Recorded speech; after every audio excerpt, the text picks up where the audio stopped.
Hi, Jocelyn here with Wolters World, and we're in Beijing, China in the Bamboo Gardens, one of my very most favorite places in all of Beijing.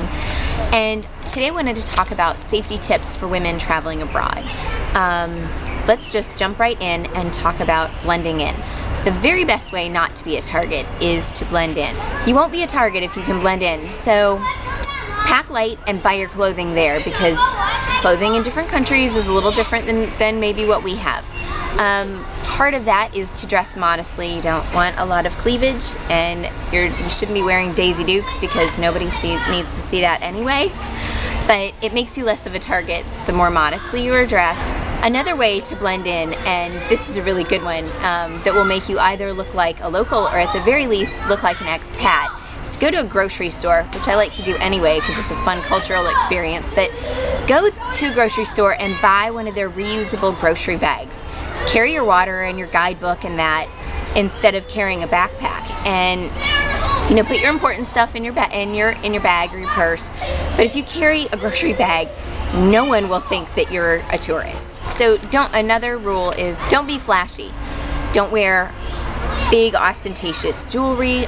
Most countries outside of America, women don't wear large engagement rings if they wear one at all. So typically when we're traveling, I only ever wear a wedding band and nothing else, because it is just another little way to blend in and not make yourself stand out in the crowd. Again, your clothing comes into that whole don't wear a lot of bling kind of thing.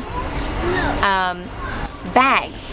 I keep seeing women walking around with these open straw bags that don't close at all, and that's just asking a pickpocket to stick their hand in there and take whatever you got. So make sure that you have a bag that closes. Typically cross-body bags are really good for that. I honestly usually carry a small bag that fits in the crook of my arm or maybe over my shoulder. Don't be a target.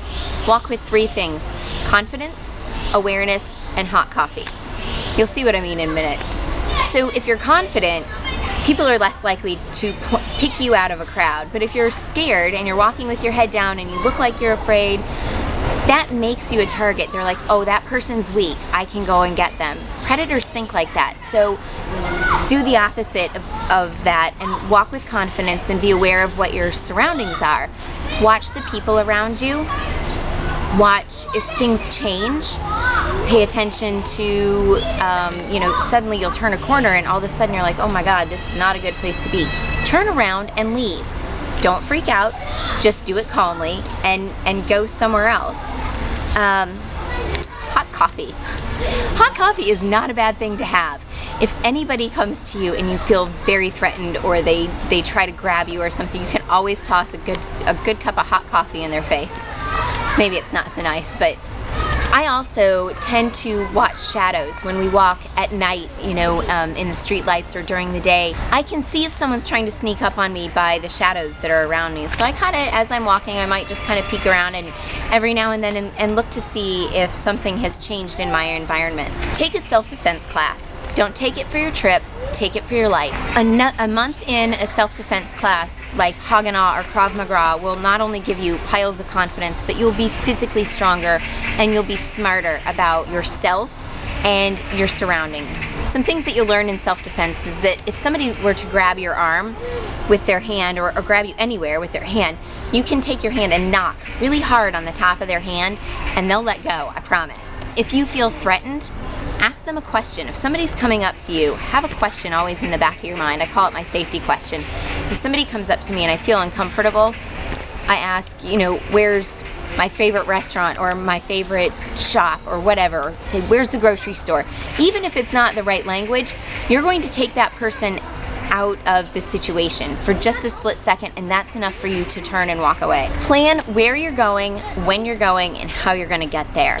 Ask at your hotel if you're going somewhere and you're not really sure about the area. Ask your hotel if it's okay to go there in the evening or whatever time, and ask your hotel whether or not it's a good place for you to go at all, and whether or not there's certain times you might want to avoid certain areas. Know how you're going to get somewhere, because if you already know where you're going and you know what subway stop it is, or what you know the next place you have to change, if you already know all those things, you'll be more confident and therefore less of a target. Let people know where you're going. If you decide to take a last-minute day trip somewhere, let your hotel know where you're going. email your parents, tell your husband, whatever. Just make sure people are aware of where you are, so that if anything were to happen, they at least have record of where you last were, God forbid. Know the word for help in local language, and also know the local emergency numbers as well. When you're out and about and you get a drink, watch them. Make sure people aren't slipping something in your drink. I know this is something that we all thought about in, high school or college maybe, but this still applies in life. So watch your drinks, drink things from bottles because you know where they came from. Here's another one from childhood. Don't take rides with strangers. If people are very friendly, that's great. But if they're so friendly and they offer you a ride, it's probably not a good idea. They may have good intentions, but they may not, and your life is worth more than that. Check out local customs and things and make sure that you're getting a real taxi. Wherever you go, you should do research on that specific place. For instance, in China, there are legal taxis and there are illegal taxis. We had some friends get into an illegal taxi, and not only did they charge them an arm and a leg beyond what they ought to have, they dropped them about a mile from their hotel, and they had to walk a mile with all their luggage at night. And although Beijing is a very safe place to be, it's still not so. It's a giant city. You don't really want to be a target like that, walking around with piles of bags or something late at night. So make sure that you check out those local awarenesses before you go somewhere. Last but not least, one of the things that makes me absolutely crazy when I watch tourists out and about is that they forget that basic rule that mom and dad taught you when you're about 4 years old.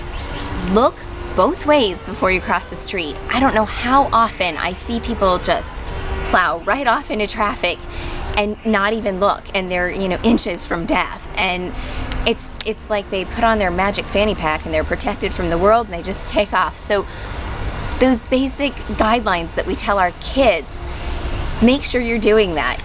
Look before you cross the street, don't take rides from strangers, pay attention to your surroundings.